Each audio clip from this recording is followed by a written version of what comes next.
Sore Pak Yahya, Selamat malam. Pak, Pak Yos. Pak Yos, Yahya, gimana kabarnya? Sehat, Pak? gimana Pak Selamat kabar? malam Pak Baik, Yaya. Pak. Udah lama sekali nggak ketemu Pak Yahya. Pak Yos salah satu bidan BCA loh, Wah, tahun 2000 ya Pak. hebat. Iya, iya. Betul, betul. Iya, kita Itu yang Wah, underwrite waktu itu BCA. udah takolognya tersimpan. 23 tahun yang lalu, Pak Yos. Iya, betul. Wah, Iya, waktu itu.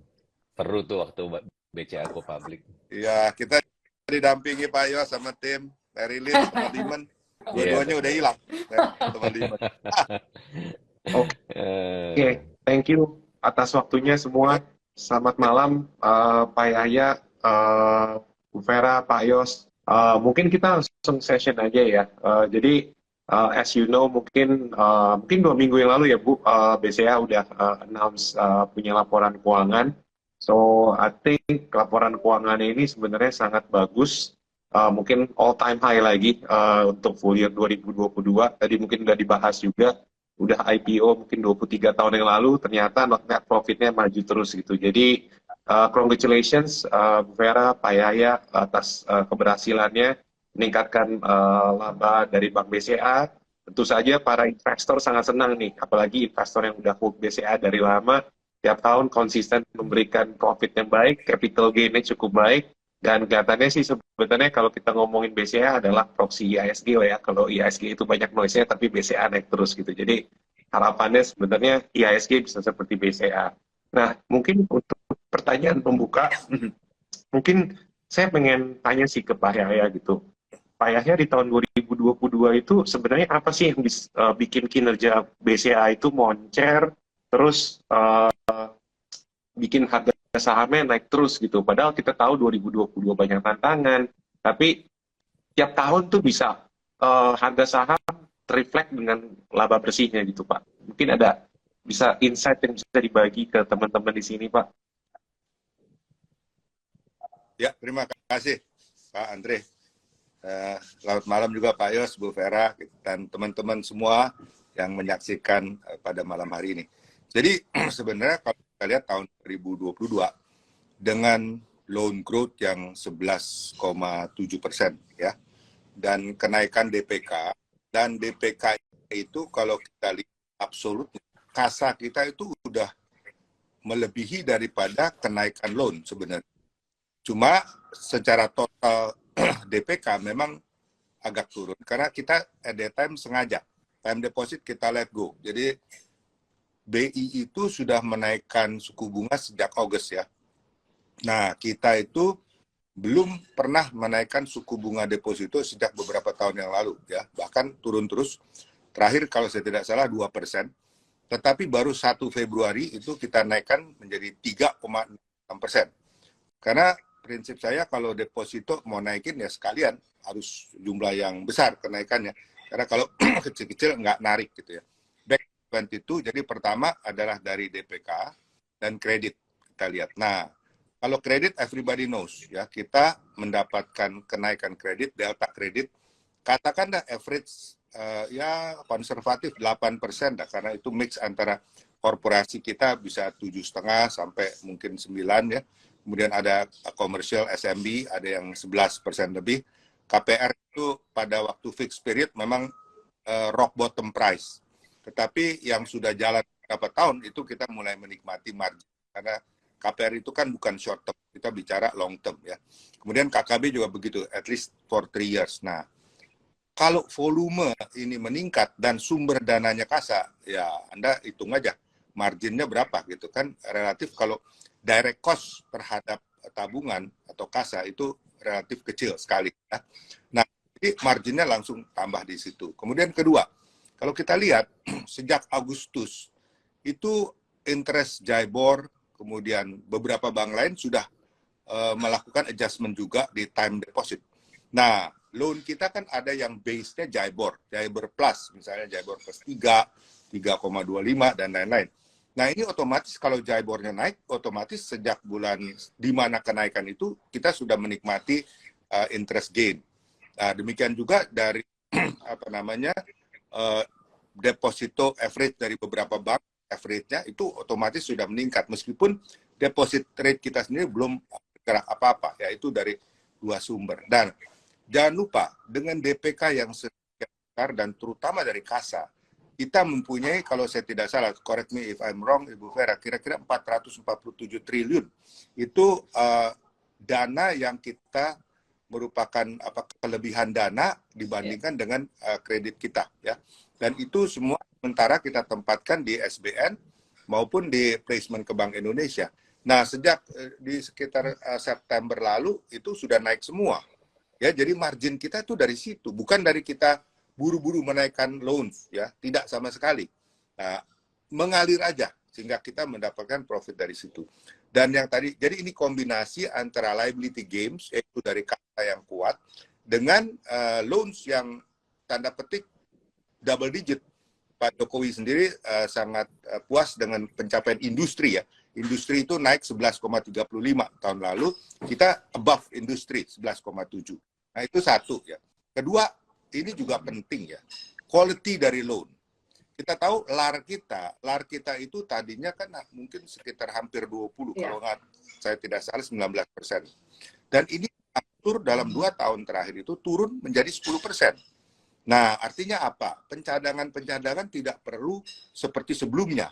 Meskipun ketentuan relaksasi, kita tidak langsung masuk kategori NPL, tetapi kita selalu menyiapkan pencadangan kalau memang debitur itu kurang bagus. Ya, jadi kita persiapkan, karena kan relaksasi ini nggak selamanya, ada masa akhir. Jadi kalau kita nggak prepare, orang Jawa bilang dijereng gitu ya, dari awal, waduh ini langsung bisa jump pada saat relaksasi itu habis. Sebab itu kita sudah melakukan pencadangan, tetapi kalau memang ternyata LAR-nya turun, sehingga ada beberapa yang harus kita reversing. Nah, reversing itu juga positif, ya. Nah, ini semua dan tentunya pengendalian cost. Kalau saya tidak salah, cost efisiensi kita itu 33,5 atau 0,6, ya, 33,9, ya. Nah, itu termasuk yang luar biasa rendah. Saya masih ingat, mungkin bangsa 15 tahun lalu, ya, kalau kita bicara cost income ratio, kita bicara target di bawah 5%. Nah, akhirnya kita bisa mencapai 48, 46, 40, dan terakhir 33,9 itu udah luar biasa efisiensi, meskipun kalau dikatakan secara absolute number mungkin masih tanda petik boros, ya, karena situasi, ya, karena keamanan, karena memang cost transportasi dan lain-lain mahal. Payroll kita juga tidak seperti luar negeri, payroll kita 8% naik. Kalau di luar negeri 1-2% mereka udah jingkrak-jingkrak dinaikkan gaji begitu kan. Tapi kalau kita ya gaji aja 8% in average. Jadi hal ini yang membawa kita punya profit and loss itu menjadi besar. Itu main-nya, ya. Tentu ada fee base, ada fee base itu macam-macam, provision, ya, kita dari transaksi luar biasa. Nah, ini semua ujungnya ya menambah kita punya profitability. Jadi sepintas very simple sebenarnya, ya. Mungkin itu aja. Terima kasih sementara. Mungkin Bu Vera silakan kalau ditambah. Mungkin untuk Bu Vera, itu kan tadi Pak Yaya udah jelasin sebenarnya ya faktor-faktor yang mendorong pertumbuhan BCA gitu ya. Tapi ya sebagai CFO gitu ya, pasti banyak ketidakpastian kan di tahun 2022 gitu ya. Strateginya itu gimana sih Bu? Maksudnya di 2022 ya kita tahu mungkin banyak analis yang bilang ya earnings-nya wah bakalan peak di tahun 2022 gitu. Tapi apakah ada strategi khusus dari Bu Vera gitu untuk bikin kelihatannya wah BCA 2023 masih bisa bagus ini earnings-nya? Iya, kalau bicara 2022 sebenarnya Pak Yaya sudah kasih gambarnya yang sangat komplit tadi, ya. Sudah end mengenai bisnis kita. Memang di tahun lalu juga saya lihat pertumbuhan kredit kita itu mulai dari awal tahun, semester 1 dan dilanjutkan semester kedua. Jadi itulah yang membuat juga earning-nya lebih baik. Karena kalau pertumbuhan kredit hanya di ujung tahun, biasanya dampak ke profitabilitas kan tidak banyak. Nah, itu salah satu disiplin penyaluran kredit kita itu memang dari tahun lalu itu kita udah mulai fokus kuartal 1, kuartal 2 pas lebaran, habis itu kita lanjutkan di semester kedua. Dan hal yang nggak kalah penting, tadi saya mau tambahkan mengenai kredit daripada konsumen kita. Nah, Andre kalau lihat KPR BCA, bulan ini ada promo lagi nih, karena pas ulang tahun BCA. KPR 1 tahun kita promo rate-nya 2,66 ya Pak ya. Nah, tahun lalu kita juga lakukan promo. Ya. Nah, tahun lalu itu kan kita baru keluar dari pandemi ya.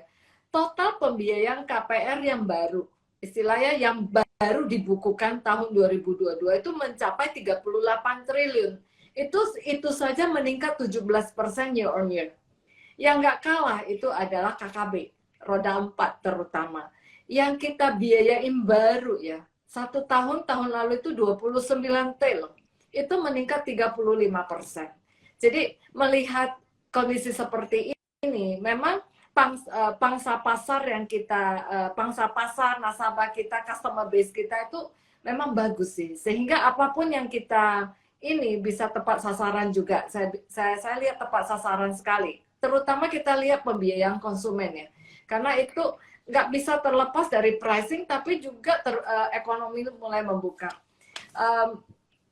Itu mengenai pembiayaan. Memasukin tahun 2023, nanti mungkin kita bisa cerita sedikit ya. Memang concern banyak tahun 2023. Kita melihat berita di mana-mana global slowing down ekonomi. Indonesia kami prediksi juga ada slowing down. Tapi kami percaya ekonomi Indonesia itu masih lebih bagus dibandingkan negara yang lain, termasuk tetangga-tetangga kita. Dan berkali-kali juga Pak Yahya di banyak forum katakan nggak akan resesi banget. Jadi itu yang kita harapkan. Sehingga guidance daripada pertumbuhan kredit tahun ini kita malah lebih tinggi dibandingkan guidance tahun lalu. Tahun lalu awal tahun kita sebenarnya guidance-nya 6-8%.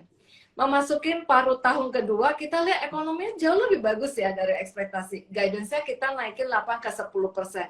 Kita mencapai 11,7%. Itu beyond memang our target. Tahun ini guidance kita 10-12%. Mudah-mudahan tentu kita terus waspada ya, ngamati ekonomi karena ini masih awal tahun. Tapi buat BCA, kami melihat pertumbuhan ekonomi Indonesia itu kita optimis melihat pertumbuhan ekonomi Indonesia. Oke, jadi tampaknya kayaknya BCA udah ready banget nih untuk tahun 2023. Nah, oke nih ke Pak Yos nih. Nah, mungkin tadi Bu Payaya udah ini nih, udah sempat bicara nih bahwa Pak Yos yang bawa IPO BCA dulu di tahun 2000 nih. Nah, kalau kita ingat sebenarnya harga saham IPO di tahun 2000 waktu itu kita pernah bicara nih pas kita udah hitung-hitung stock split udah berapa? Hampir 5 kali. Saham BCA itu udah naiknya multi-bagger tuh berapa kali dari tahun 2000 gitu. Nah, ini mungkin Pak Yos sebagai praktisi di pasar modal atau one of the biggest investor di pasar modal. Nah, ini bisa bagi nggak sih Pak Yos tipsnya gimana sih bagi teman-teman yang berinvestasi itu bisa cari saham yang multi-bagger kayak BCA gitu? Apakah dengan trading terus atau investasi? Mungkin bisa ada share tips-tips investasi nggak Pak? Pertama saya mau mengucapkan terima kasih banyak ke Pak Yahya, Bu Vera, sama Andre yang sudah mengundang saya untuk partisipasi di bincang-bincang malam ini. Memang saham BCA ini saya punya memori yang agak unik mengenai saham BCA ini karena kebetulan waktu go public di tahun 2000 itu saya baru bergabung dengan Dana Reksa, dan Dana Reksa itu adalah salah satu underwriter dari BCA. Nah, kalau kita ingat tahun 2000 itu kita baru melalui yang kita sebut Asian Financial Crisis di tahun 98, di mana waktu itu nilai tukar rupiah itu anjlok dari 2000 per US dollar sampai terendahnya mencapai hampir 18.000 gitu saya ingat ya kan. Jadi waktu BCA go public itu saya ingat harganya 1.400, itu cuma dijual 1 kali book value loh waktu itu. Dijual 1 kali book value dan susah banget jualannya gitu. Kita kayak ya Pak Yahya ya. Susah banget jualan. Iya. Setengah mati kita jualannya karena dijual 1 kali book value, tapi masalahnya pasarnya masih trauma gara-gara habis kena krisis di tahun 98 ya kan.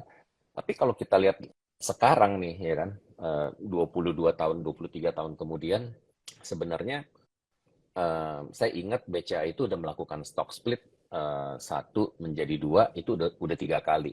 Di tahun 2001, 2004, sama 2008. Kemudian terakhir di tahun 2021, 1 jadi 5 gitu ya kan.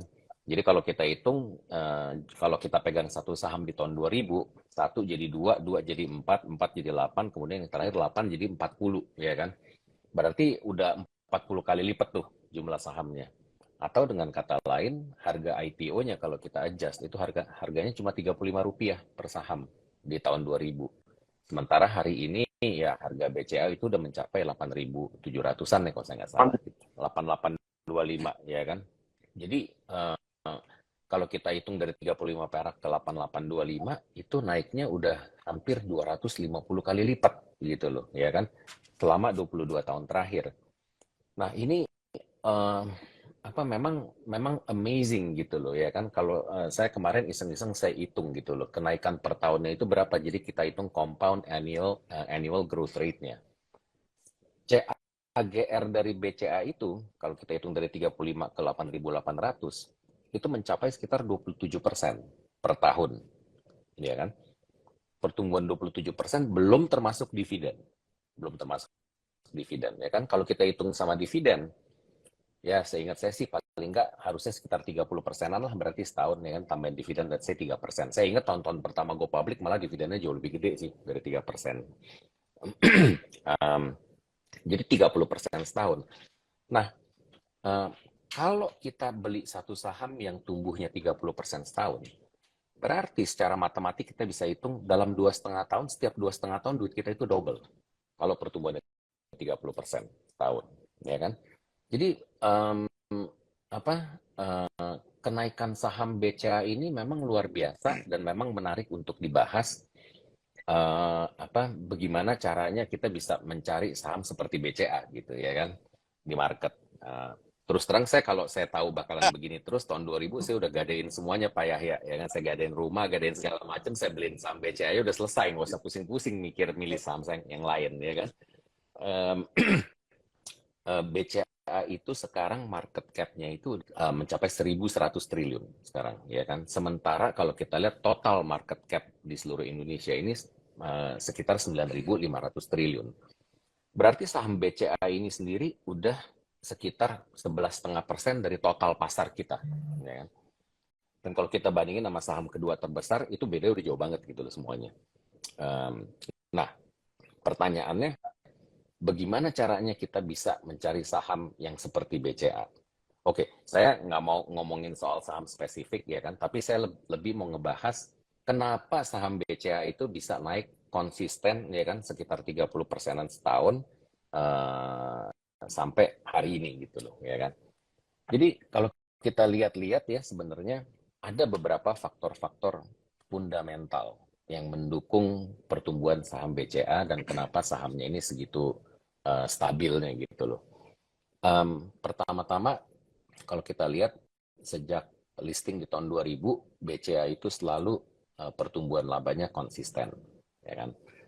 Ini nggak gampang nih ya. Pertumbuhan laba konsisten. Terus kedua, pembagian dividen pun selalu konsisten, selalu ada ya. Sekarang ini kalau saya nggak salah beberapa tahun terakhir saya lihat rata-rata dividen payout ratio-nya itu sekitar 50%-an ya. Akhir tahun lalu 50. BCA. Jadi pertumbuhan laba konsisten nomor 1. Selalu bayar dividen nomor 2. Yang ketiga, kalau kita lihat dari rasio keuangannya BCA dibandingkan dengan peers-nya juga boleh dibilang jauh lebih baik ya kan. Di atas rata-rata ya kan. Kalau kita ngomong rasio keuangan ini apa ya, seperti tadi Pak Yahya sudah sebutkan mengenai kasar rasionya, capital adequacy ya, rasio kecukupan modal, NPL-nya dan lain sebagainya. Banyak sekali kalau kita perhatikan rasio-rasio ini memang above average dibandingkan dengan peers-nya di sektor perbankan. Jadi faktor fundamentalnya juga sangat kuat.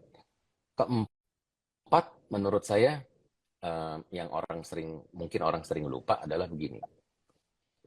Sektor perbankan ini atau bisnis perbankan ini kan sebenarnya bisnis yang sangat capital intensif, ya kan? Karena kalau kita mau tumbuh modalnya juga harus ikut tumbuh gitu loh, karena kita selalu diikat dengan adanya capital adequacy ratio dan lain sebagainya. BCA ini hebatnya, sejak tahun 2000, sejak listing sampai sekarang, tidak pernah minta tambahan modal, tidak pernah melakukan rights issue. Ya kan? Jadi dengan kata lain, selama 23 tahun berkiprah di pasar modal, BCA ini bisa tumbuh secara organik, ya kan, tanpa membutuhkan modal tambahan dari publik, ya kan, bahkan selalu bayar dividen dengan konsisten. Ini jarang yang kayak yang seperti ini. Yang kelima adalah faktor corporate governance. Ini juga faktor yang sering dianggap enteng oleh investor-investor di pasar modal, ya kan. Saya udah berpengalaman investasi 33 tahun di pasar modal. Terus terang saya juga dulu anggap enteng yang namanya corporate governance ini, ya kan. Saya pikir, kenapa sih harus pusingin corporate governance, yang penting harga sahamnya naik lah gitu loh, ya kan. Tapi kalau kita udah menjadi investor yang lebih long term, ya kan, buat investor yang long term itu faktor corporate governance sangat-sangat penting. Karena kalau emitennya corporate governance-nya tidak bagus, ya kan, kita sebagai minority investor tuh repot gitu loh. Ya. Jadi menurut saya ini adalah 5 faktor yang harus diperhatikan oleh investor kalau mau mencari saham yang bisa memberikan return seperti BCA. Dan yang terakhir, yang keenam adalah gini. Kalau kita mau mencari saham yang bisa pertumbuhannya konsisten, kita juga harus lihat sektornya itu seperti apa gitu ya kan. Kalau kita di sektor yang cyclical, misalnya sektor pertambangan, nggak mungkin bisa seperti BCA gitu loh ya kan, karena kita akan sangat tergantung dengan cycle dari industri itu sendiri. Ya.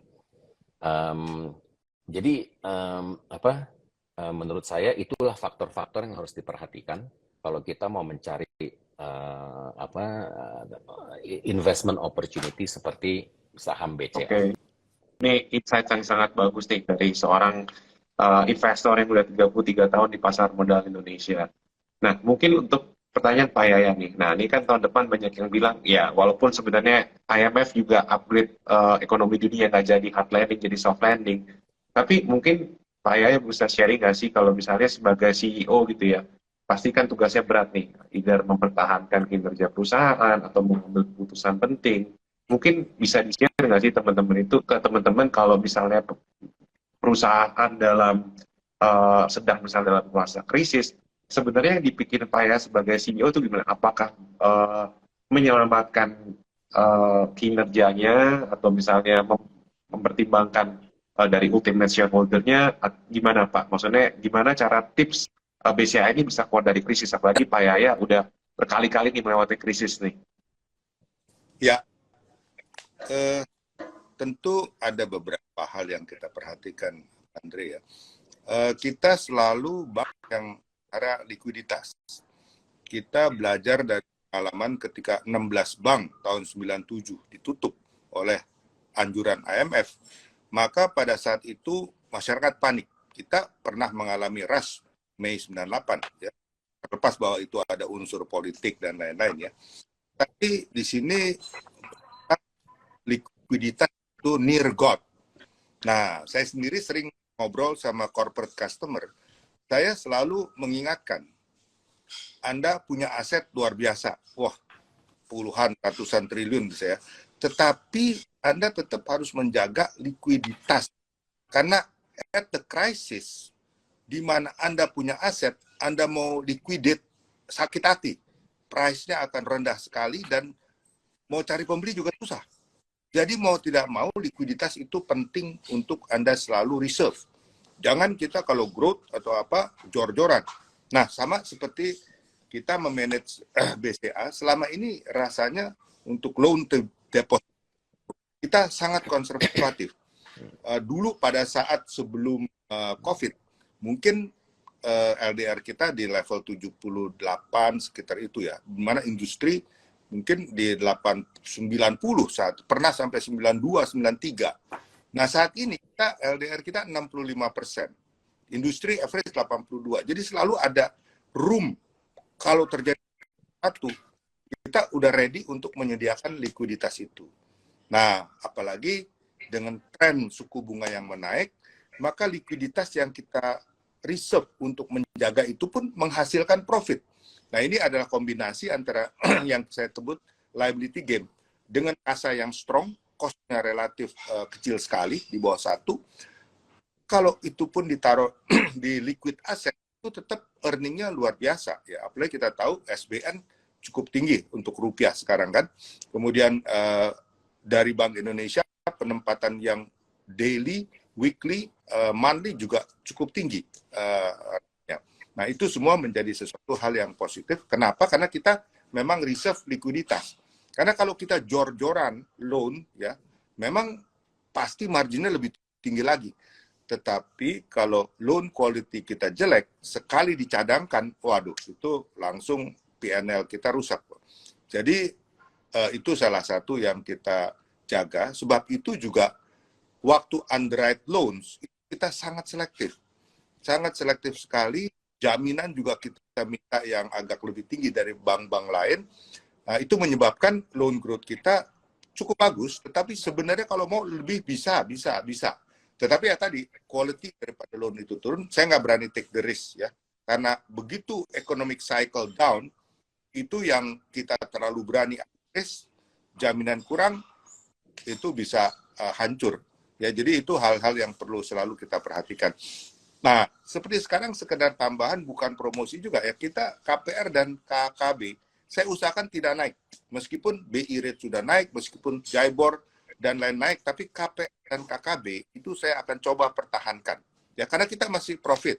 Dan menurut saya consumer loan ya, consumer loan ini sangat price sensitive. Begitu Anda naikkan, maka volumenya akan turun permintaan baru. Ya, tadi Ibu Vera katakan kan, KPR kita 43 triliun.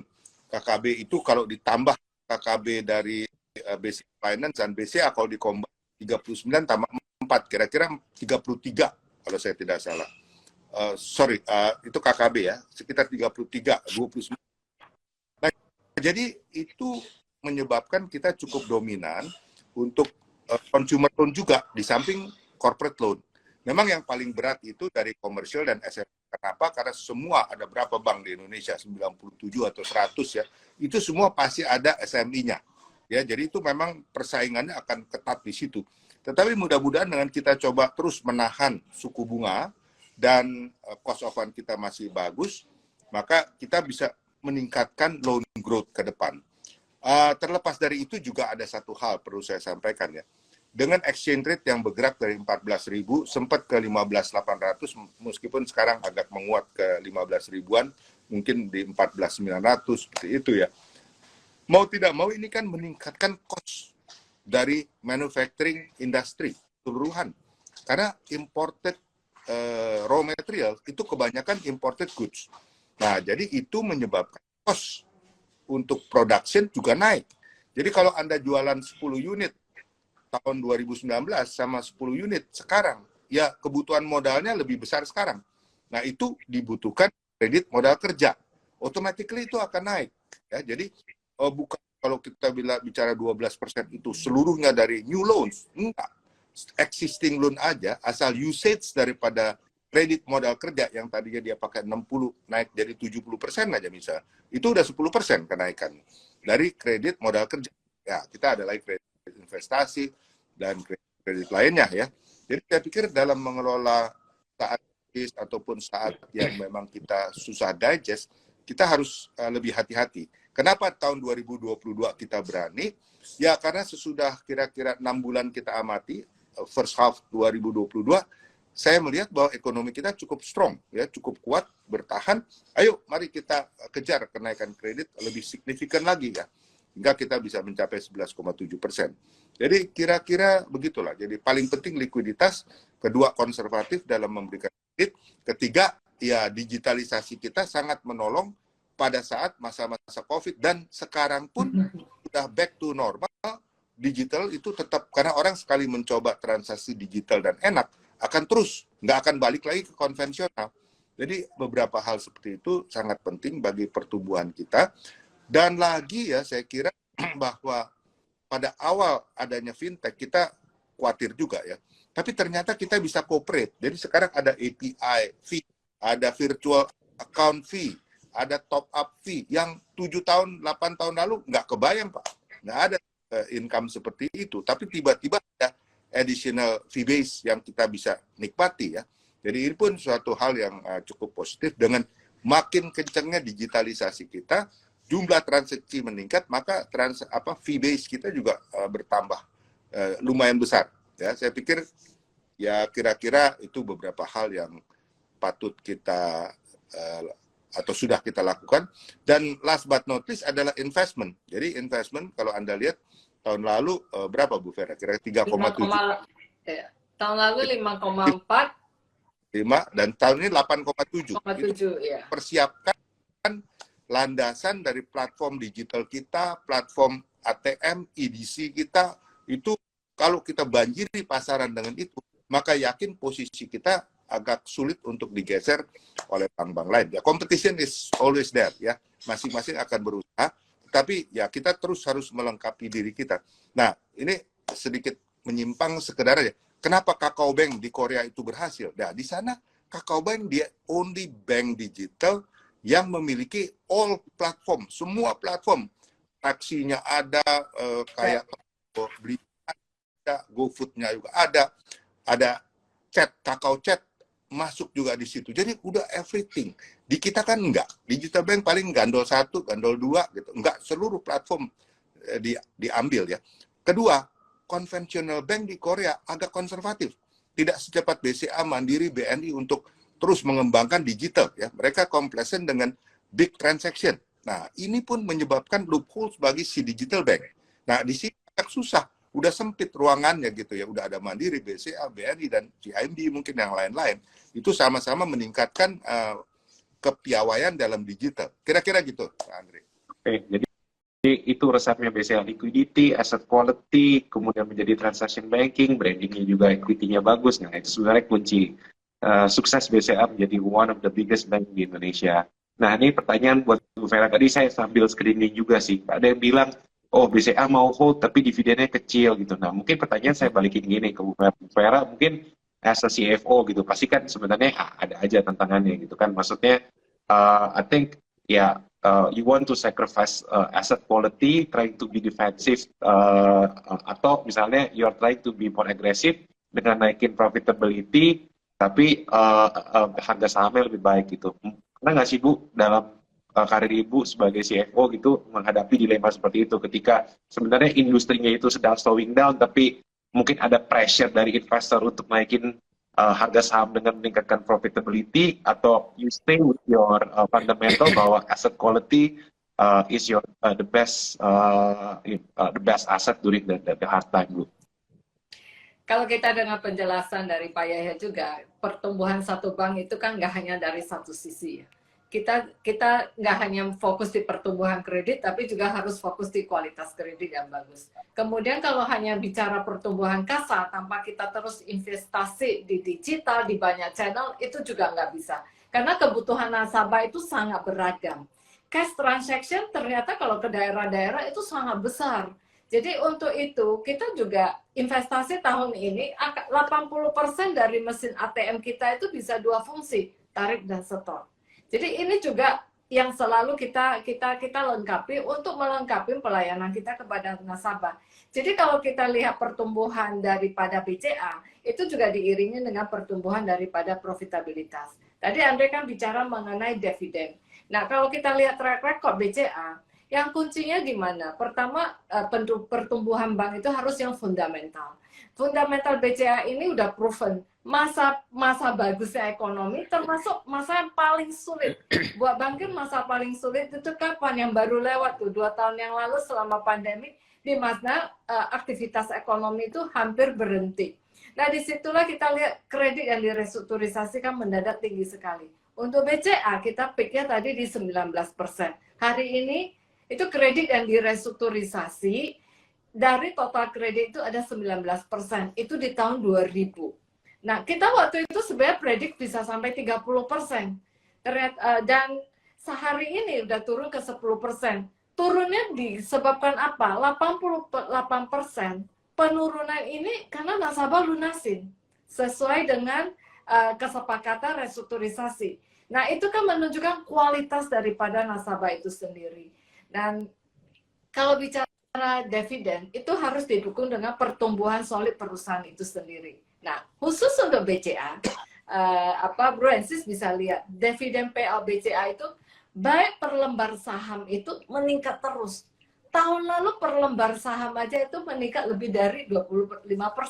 Nah, tahun ini kita tunggu ya, karena bulan depan kita akan lakukan ROPS. Tapi percayalah, kita selalu manajernya juga berimbang. Kecukupan modal untuk mendukung pertumbuhan itu sangat penting. Pak Yos tadi bilang bisnis bank itu capital incentive, itu benar banget. Industri satu-satu yang diukur terus rasio modalnya ya bank doang sebenarnya. Dan itu kita punya tanggung jawab untuk menjaganya dalam kondisi yang sehat. Sehat artinya kuat dalam kondisi ekonomi apapun. Modal BCA itu harus selalu siap cukup gitu loh. Itu selalu kita perhatikan dan itu terbukti. Nah, tapi kita juga perhatikan juga bagaimana kita dalam hal dividennya. Nah, dalam 5 tahun dividen payout BCA tahun lalu itu 57%.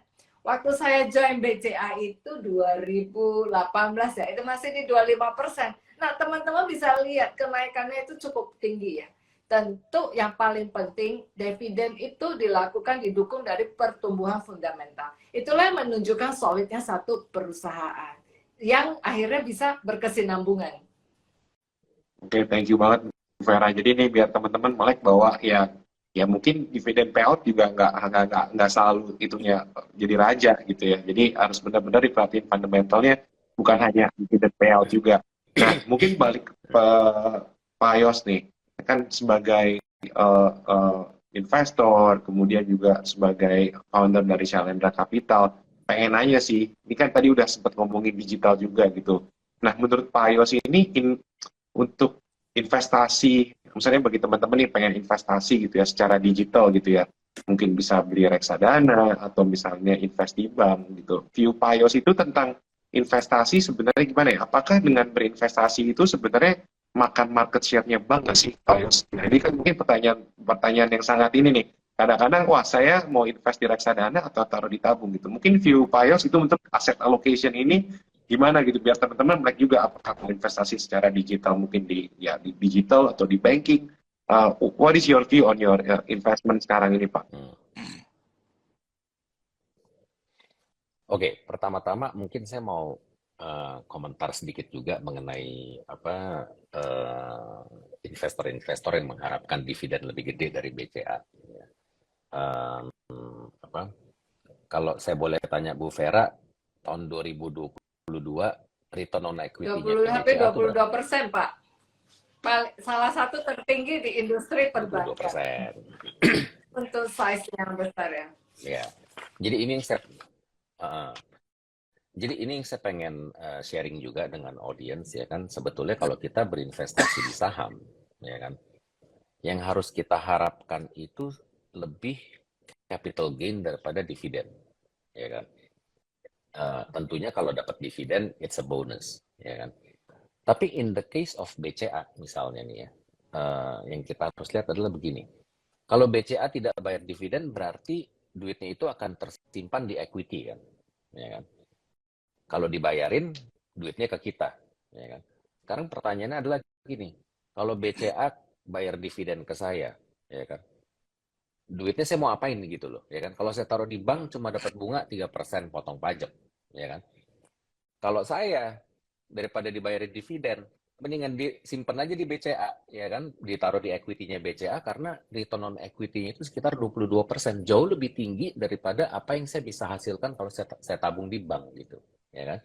Jadi apa yang saya pengen sharing di sini adalah buat investor-investor yang lagi dengerin kita ngobrol ini, kalau kita berinvestasi itu jangan cuma ngarepin dividen gitu, sebenarnya kita lebih harus mengharapkan capital gain daripada dividen, ya kan. In the case of BCA, return on equity 22%. Kalau perlu nggak usah bayar dividen gitu loh, Bu, ya kan? Biarin aja. Biar BCA lebih ngerti, numbuhinnya bisa 22%. Saya taruh di deposito cuma dapat 3%, ya kan? Tapi kalau boleh kasih usul ke Pak Yahya sama Bu Vera, ya kan? Mungkin yang saya sebagai investor ya kan, dan mungkin mewakili teman-teman retail. Yang lebih penting mungkin kalau boleh sih stock split lagi gitu loh Bu, ya kan? Karena karena harga BCA itu udah mau belum apa-apa nih udah mau deketin 10.000 lagi gitu ya kan.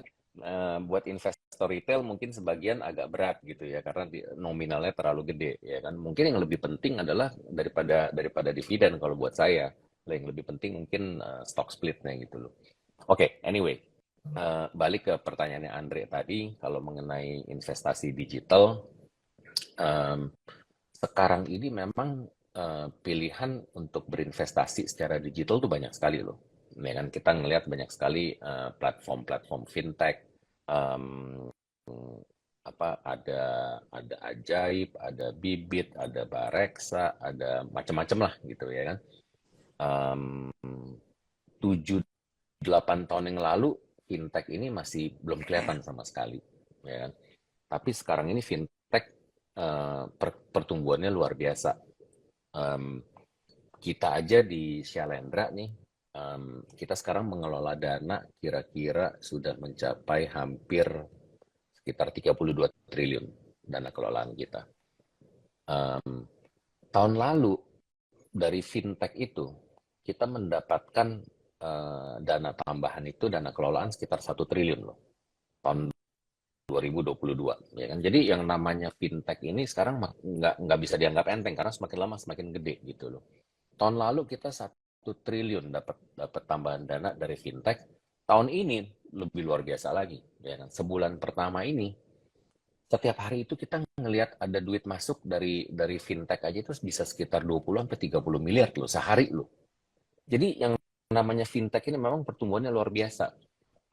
Nah, kenapa begitu? Karena fintech ini mau nggak mau harus dilirik semua orang karena memberikan banyak sekali kemudahan, ya kan? Kemudahan berinvestasi di mana kita bisa ngelihat semua produk orang di situ bisa kita bandingin, ya kan? Semuanya istilah saya semua orang yang taruh produknya di platformnya fintech telanjang semua, nggak bisa bohong gitu loh, kelihatan semua kinerja kita kelihatan, ya kan? Bisa dibandingkan dengan MI lain seperti apa.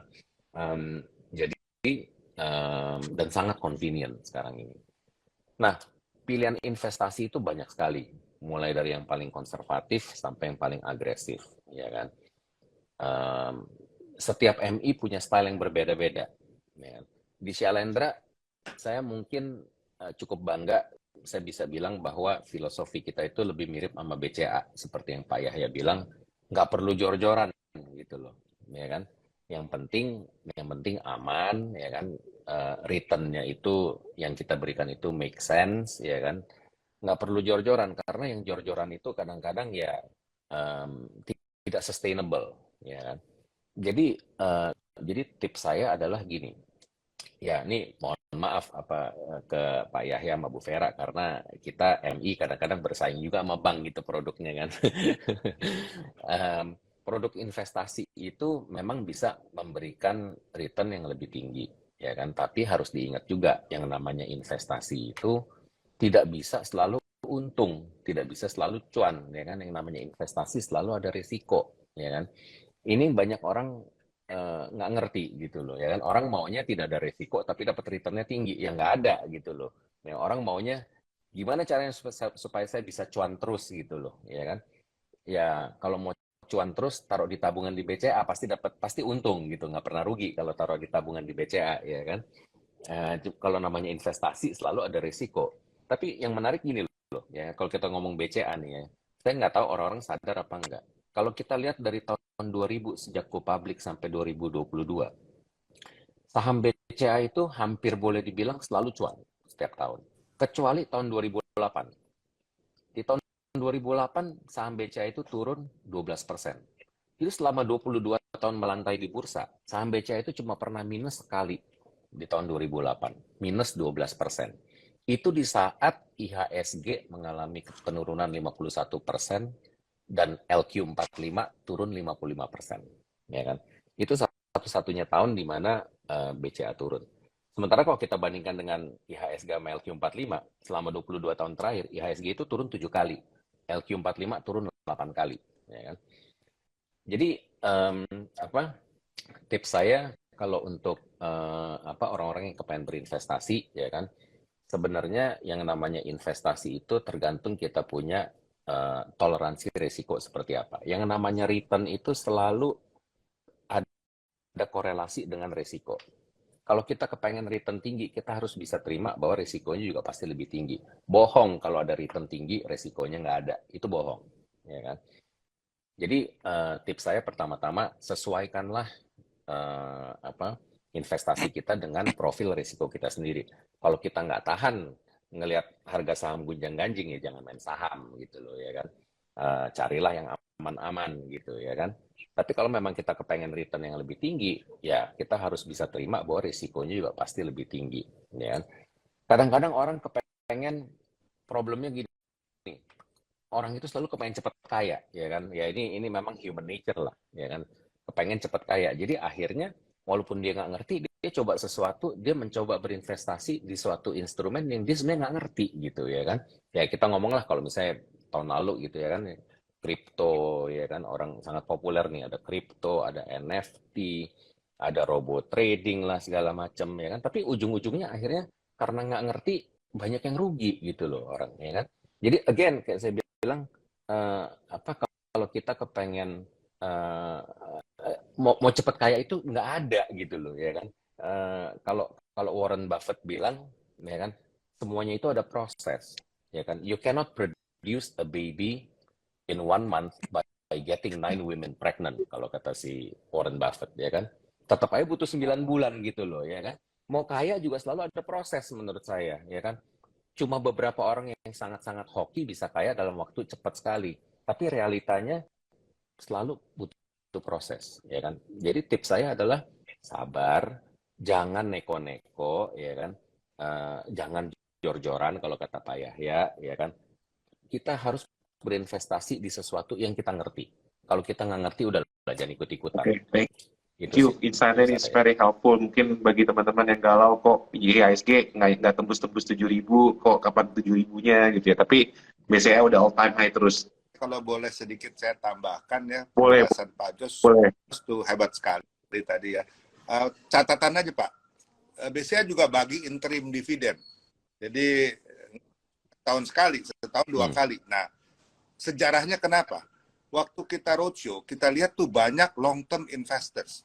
Ya, seperti dari asuransi, dari pension fund, dari beberapa reksadana ya, asset management, dari Unity Fund ya. Itu mereka tuh long term investment. Nah, mereka tuh suka kalau ada likuiditas. Jadi capital gain kan ya namanya saham ya, bisa naik turun gitu. Capital gain tuh bagi yang player ya, waktu dia tinggi dia jual, waktu murah dia dapat cuan di situ ya. Tetapi bagi mereka kalau hold untuk jangka panjang, mereka butuh at least cash flow masuk ya. Nah, ini menjadi salah satu kenapa banyak long term fund yang masuk di BCA. Nah, ini juga menyebabkan kalau yang BCA, saham BCA itu long term fund, mereka itu nggak cepat jual beli, itu mengurangi likuiditas di market. Jadi hukumnya kan supply and demand. Kalau banyak yang pengen, terus supply-nya terbatas, harga jadi naik. Nah, itu salah satu juga karakteristik yang saya pelajari seperti itu. Dan ini menyebabkan kalau udah ada koreksi cukup banyak aja misalnya, itu langsung udah ada takernya. Orang takut ketinggalan kereta, karena banyak teman-teman juga yang beli, expect, wah di bawah 8.000 katanya. Nggak datang-datang di bawah 8.000. Itu udah 8250, 82 udah langsung beli lagi gitu. Jadi ya circle-nya begitulah kira-kira. Hanya sekedar tambahan aja. Oke, nih ada pertanyaan menarik di question dari House saja. Mungkin ini bisa Bu Vera. Ini jarang-jarang nih nanya nih. Apa USP dan strong point dari menabung di Welma, Bu? Nah, ini kan Welma mungkin kalau baca berita SBR 012 laku di serbu retail gitu. Nah, apa sih Bu USP-nya Welma ini yang bagus bisa buat teman-teman yang mungkin belum download Welma? Oh, buat teman-teman yang belum download Welma, silakan boleh coba. Di Welma itu kita banyak lakukan promosi sebenarnya, promo. Jadi untuk dan Welma itu banyak kita tawarkan untuk investor-investor retail. Jadi cocok banget buat teman-teman yang mau coba-coba belajar produk investasi. Ada reksadana, dari reksadana itu dari berbagai houses juga ada. Dan di Welma kita sampaikan update tiap hari mengenai progres ekonomi secara singkat, gambaran mengenai produk-produk yang kita investasi. Dan yang tidak kalah penting di Welma juga kita ada lakukan banyak promo. Jadi hari ini di Welma itu selain produk-produk investasi yang fixed income seperti deposito, teman-teman bisa lakukan juga di Welma, tapi juga ada produk investasi dari berbagai houses. Cukup banyak sebenarnya, Andre, dari berbagai houses. Dan enak ya di Welma, Anda bisa bandingkan return satu house dengan house yang lain seperti apa. Dan juga bisa ada gambaran singkat mengenai investasi yang kita akan lakukan, sekalian belajar juga. Tadi saya ada lihat pertanyaan, kapan BCA go internasional sahamnya? Nah, untuk hari ini sebenarnya nggak perlu go internasional, karena pemegang investor dari mana saja bisa beli saham BCA. Kan hari ini sudah scriptless ya. Dan banyak investor kita yang itu banyak sekali yang sebenarnya asing. Asing itu bisa dari Eropa, dari Amerika, dari US based, Singapura, Hong Kong, ini dari malah dari South Africa juga ada. Jadi hari ini sih mayoritas investor jangka panjang itu banyak yang dari asing di BCA karena apresiasinya terhadap industri perbankan Indonesia termasuk terhadap kinerjanya BCA. Oke, sangat bagus jawabannya. Nah, ini untuk Pak Yos, ada pertanyaan dari Willy Suteja. Itu tadi dia nanya nih, ini sebagai beginner, investasinya sarannya apa dulu nih Pak? Mungkin alokasinya mungkin di saat masa krisis seperti ini 2023, it's time to be aggressive atau more defensive, mungkin bisa dikasih tipnya nggak Pak? Ya, saya pikir gini, kebanyakan orang ini memang karena tahun lalu banyak terus terang banyak ketidakpastian ya waktu Fed segitu agresifnya naikin suku bunga. Kita nggak pernah ngelihat Fed itu naikin 4 kali berturut-turut 75 basis points. Dalam sejarahnya itu nggak pernah gitu loh Fed segitu agresif. Dan kalau kita ingat sampai akhir tahun lalu, sampai bulan Desember, walaupun Fed udah naikin suku bunga seagresif itu, angka inflasi di Amerika kok kayaknya nggak turun-turun gitu loh ya kan. Itu akhirnya bikin orang nervous ya kan. Dan orang tuh semua berpikir ini bakalan resesi nih gitu loh ya kan. Nah, kata resesi ini kelihatannya tuh sangat menakutkan buat kebanyakan orang. Nah, yang saya mau share di sini adalah gini. Kita jangan takut sama resesi ya kan, karena pengalaman saya main saham 33 tahun, kesempatan kita untuk bisa cuan gede itu selalu datang pas habis resesi atau habis market crash ya kan. Jadi untuk yang tadi memberikan pertanyaan aset alokasi harus bagaimana, ya kan? Oke, yang namanya aset alokasi, again, semuanya tergantung kita punya risiko profil seperti apa, umur kita udah berapa. Kalau masih muda, udah terbukti, ya kan? Kalau kita lihat secara long term, IHSG itu selama 22 tahun terakhir memberikan return sekitar 14% per tahun, ya kan? Kenapa tinggi? Again, kayak saya bilang ya kan, 14% lebih tinggi dibandingin bunga deposito karena risikonya juga lebih tinggi ya kan. Tapi in the long run sudah dibuktikan di mana-mana bahwa kalau kita masih muda, yang terbaik adalah investasi di saham ya kan. Mudah-mudahan bisa dapat saham yang kayak BCA gitu ya kan, returnnya bukan 14% lagi, bisa 30% setahun ya kan. Jadi tips saya pertama-tama jangan terlalu pusingin resesi ya kan, karena resesi itu justru sering memberikan kita kesempatan emas untuk bisa cuan gede, ya kan? Saya ingat waktu dulu saya ketemu sama Pak Mokhtar Yadi bilang gini ke saya. Dia bilang, Yos, kamu harus ingat, yang namanya resesi itu, bahasa Cinanya itu adalah Wei Ji, dia bilang. Ya kan? Wei Ji itu ada dua kata. Wei itu adalah danger, ya kan, atau bahaya. Ji itu artinya opportunity. Jadi setiap kali krisis atau resesi, itu selalu ada danger, ada opportunity. Ya kan? Nah, kita harus ngerti strateginya bagaimana kalaupun sampai terjadi resesi atau sampai terjadi koreksi pasar yang tajam seperti tahun 2020 ya kan.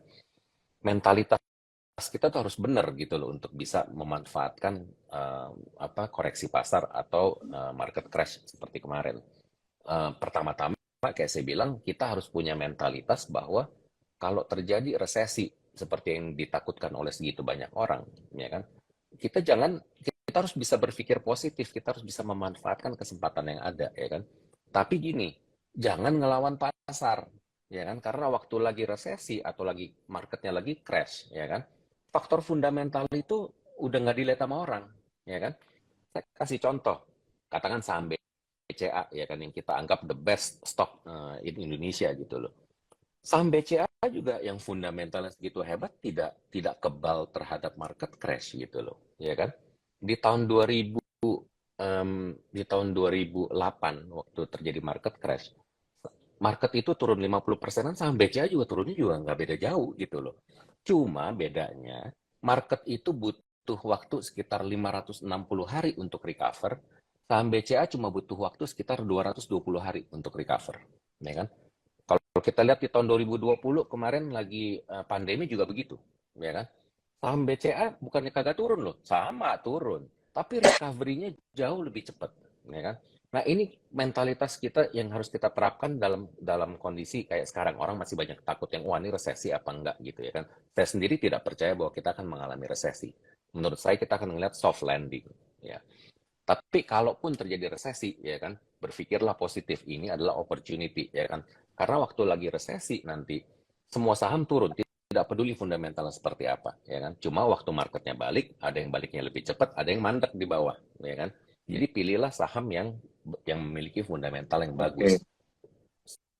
Waktu resesi, semua saham turun, semua jadi murah, ya kan. Waktu murah, ngapain kita beli saham gorengan? Belilah saham yang blue chip gitu loh, ya kan? Karena recovery-nya akan jauh lebih cepat dan jauh lebih Thank you. It's a very good insight. Nah, ini ada pertanyaan menarik nih untuk Pak Yahya dari Liki Wijaya. Apakah kedepannya BCA akan ekspansif lebih masif ke pedesaan seperti bank ya BRI? Kalau sekarang kan lebih di kota-kota saja. Mungkin ada view Pak Yahya mau ekspansi ke pedesaan atau mungkin tertier city Pak? Ya, saya pikir gini ya, BCA udah boleh dikata jadi bank supermarket ya, korporasi, komersial, SME, dan loan konsumen. Jadi saya cukup ya. Saya lihat akui BRI itu luar biasa hebat, ya profitnya juga lebih besar dari BCA. Saya senang melihat kemajuan BRI luar biasa ya. Dan mereka punya market yang memang kuat dan luar biasa dan fundamentalnya kuat sekali market itu. Jadi nggak mungkin BCA bersaing dan masuk pada market yang sudah dikuasai demikian dominan. Ya, seperti bank konvensional. Bank digital juga tidak mungkin melibas bank konvensional. Kalau dulu 7 tahun yang lalu katanya begitu, digital bank itu akan melibas seluruh bank konvensional. Kenyataannya enggak gitu. Yang kuat tetap kuat. Nah, tadi ada saya lihat pertanyaan lain yang cukup menarik, yaitu kenapa BCA enggak go internasional. Ada beberapa alasan. Saya lihat teman kita Bank Mandiri, Bank BNI ya sudah ada di luar negeri. Market buat kita ke luar negeri itu sedikit. Karena filosofi saya, bank follow the trade. Trade kita ke Cina, ke Jepang itu cukup besar. Ke Korea cukup besar. Tetapi minta ampun untuk lawan bank-bank gajah di sana. Nggak mungkin kita bisa menang. Nah, kalau ke Laos, Kamboja, ke negara-negara yang lebih kecil, Vietnam, nggak ada volume trade. Jadi percuma kita masuk ke situ. Karena filosofi saya, bank follow the trade. Bukan terbalik, bank cannot create the trade. Nggak bisa gitu. Nah, itu yang fundamental. Kedua, kalau saya operation di luar, itu harus rekrut orang lokal di sana.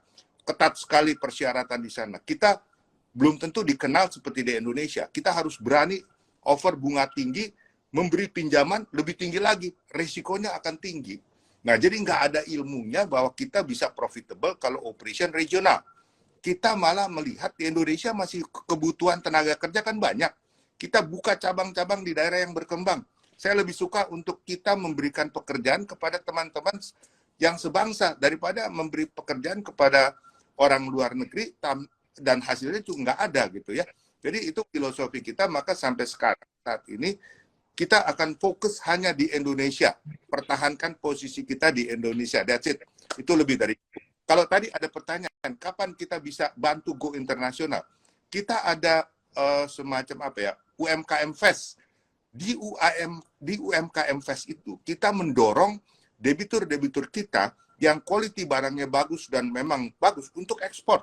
Kita ada channel dibantu oleh dari Departemen Kementerian Perdagangan, Kementerian Luar Negeri untuk mencari channel. ya melalui ATC bisnis, ATC perdagangan, kita dibantu. Jadi kita sudah berhasil mendorong beberapa pengusaha lokal yang tadinya hanya lokal itu sudah bisa ekspor. Jadi itu jawaban saya. Jadi tidak mesti kita buka cabang di luar negeri lalu kita bisa mendorong. Dari sini pun kita bisa mendorong. Kita ada channel untuk itu dan kita banyak rekan-rekan bank di luar negeri yang afiliasi kita. Aliansi bukan afiliasi. Aliansi kita. Kerjasama ya. Itu lebih bagus buat saya, lebih cost saving daripada saya harus buka cabang di luar negeri. Itu hanya penjelasan, saya lihat pertanyaan yang bagus tadi. Terima kasih. Oke, thank you Pak Yaya. Nah, ini juga ada pertanyaan menarik Bu Vera dari Frankie_S. Blue, My BCA dan My BCA. Kenapa nggak dijadiin satu aja, Bu? Kapan jadi super app, Bu Vera? Nah, kalau My BCA tadi juga ada pertanyaan, kenapa BCA mobile banking apps-nya ada dua? Yang lama kan namanya mobile banking MBCA, yang sekarang My BCA. Memang apakah dua-duanya akan digabung? Pertanyaan sejauh ini kita nggak ada rencana untuk menggabungkan. Karena kalau teman-teman sudah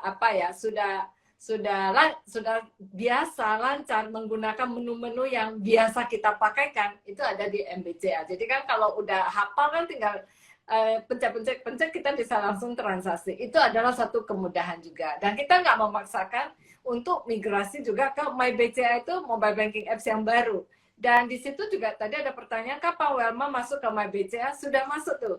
Ada di MyBCA sejak akhir tahun lalu. Jadi teman-teman bisa coba. MyBCA tentu lebih kompleks. Bisa lihat juga mutasi dan sebagainya. Bisa juga nanti tahun ini mulai dengan transaksi falas juga akan masuk dan akan banyak fitur-fitur baru. Kalau mobile banking BCA memang fiturnya tidak ditambah banyak, tapi buat teman-teman yang udah biasa mau transfer, udah hafal menunya, bisa pakai sudah tanpa mau lihat ke MyBCA juga bisa. Jadi itu adalah kemudahannya.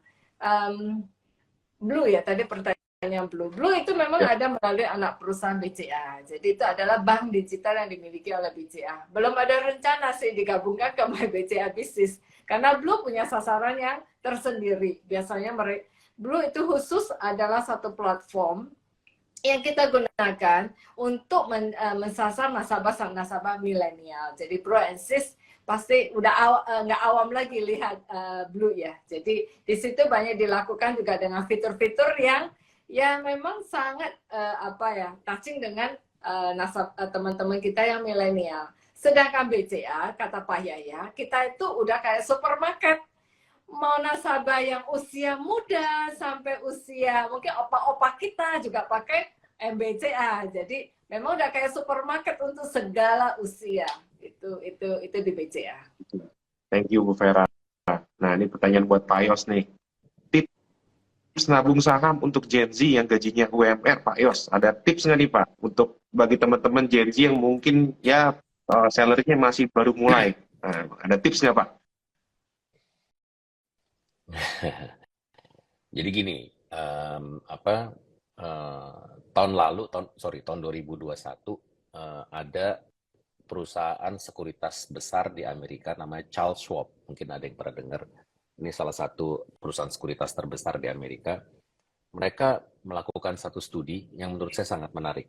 Jadi studinya itu menyimpulkan, dia ambil data selama 20 tahun terakhir.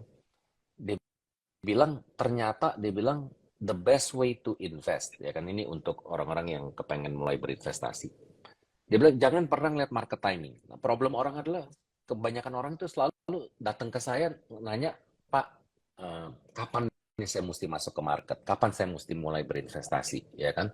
Nah, studi ini sangat menarik karena dia menyimpulkan dari data 20 tahun terakhir. Jangan pernah mencoba untuk time the market. Kalau kita mau berinvestasi, mulailah berinvestasi secepat mungkin. Ya. Karena ternyata yang the best way untuk invest adalah setiap bulan, reguler. Ini kesimpulan dari studinya dia. Setiap bulan reguler. Kita nggak usah makin gede-gede, ya kan? Tapi saya kasih contoh nih. Misalnya ya, saya pernah hitung pakai Excel spreadsheet saya. Kalau kita selama 20 tahun terakhir, setiap bulan taruh 5 juta aja, dan kita beliin reksadana indeks yang ngikutin IHSG nih, ya kan, yang pertumbuhannya sekitar 14%-an setahun, ya kan? Tahu nggak kalau kita taruh setiap bulan 5 juta, sekarang itu udah jadi berapa? Jawabannya adalah sekitar 7 miliar. dengan 5 juta sebulan loh. Rutin 5 juta sebulan, ya kan? Jadi dengan demikian kalau marketnya koreksi kita dapat di bawah, kalau marketnya lagi naik ya tentunya kita dapatnya agak di atas. Tapi kalau kita berinvestasi secara rutin, ya kan, dengan 5 juta sebulan setelah 20 tahun itu bisa menjadi sekitar 7 miliar. Luar biasa kan? Ya kan? Jadi apa tips saya untuk Gen Z, ya kan? Number one, kalau nggak ngerti saham, nggak ngerti kripto, jangan main saham, jangan main kripto, ya kan? Mendingan taruh uangnya di manajer investasi seperti Shalendra Capital. Ya, ini agak promosi dikit nih jadinya. Ya kan? Taruh aja di fund manager, beli reksadana, ya kan? Jadi nggak pusing gitu loh, ya kan? Udah ada orang yang profesional yang pilihin saham untuk Anda. Investasi di reksadana itu kita nggak butuh modal gede, ya kan? Karena sekarang rata-rata reksadana itu minimum pembelian cuma sekitar Rp10.000 atau Rp100.000, ya kan? Cuma yang penting adalah konsistensi untuk berinvestasi, ya kan? Kalau bisa setiap bulan waktu kita payday, ya kan? Nah, kita sisihkan sebagian. Itu nggak terasa nanti setelah 20 tahun buat anak kita, ya kan? Buat biayain sekolah dia itu akan jadi gede sekali gitu loh angkanya. Jadi nggak complicated banget, ya kan? Yang penting adalah konsistensi di sini. Thank you, Pak Yos. Mungkin ya tips buat teman-teman, kalau misalnya gajinya masih kecil, ya mungkin bisa tabung di edukasi juga, biar langsung mungkin bisa nambah skill juga. Kan sekarang udah canggih-canggih ya, digital.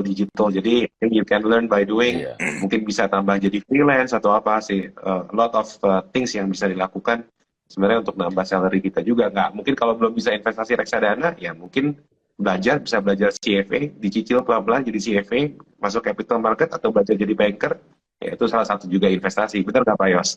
Iya. Mungkin ada last word dari Pak Yahya sebelum kita mengakhiri acara malam ini, Pak. Ya, saya kira memang kita memasuki ketidakpastian. Banyak negara-negara yang menghadapi tanda petik resesi. Saya setuju dengan Pak Yos, rasanya di Indonesia sih nggak akan resesi. Ya soft landing dalam arti growth tetap growth, tapi tidak sampai negatif growth, bisa flat atau ada perkembangan paling tidak beberapa persen ya. Jadi untuk itu teman-teman masih prospektif untuk berinvestasi. Saya juga ingatkan secara fair bahwa investasi jangan taruh di one basket, harus dipisah-pisah berbagai macam investasi secara merata, tetapi jangan lupa ada saham BCA-nya ya gitu. Oke, terima kasih teman-teman atas waktunya. Thank you Pak Yahya, Bu Vera, Pak Yos. Thank you. Terima kasih Pak Andre.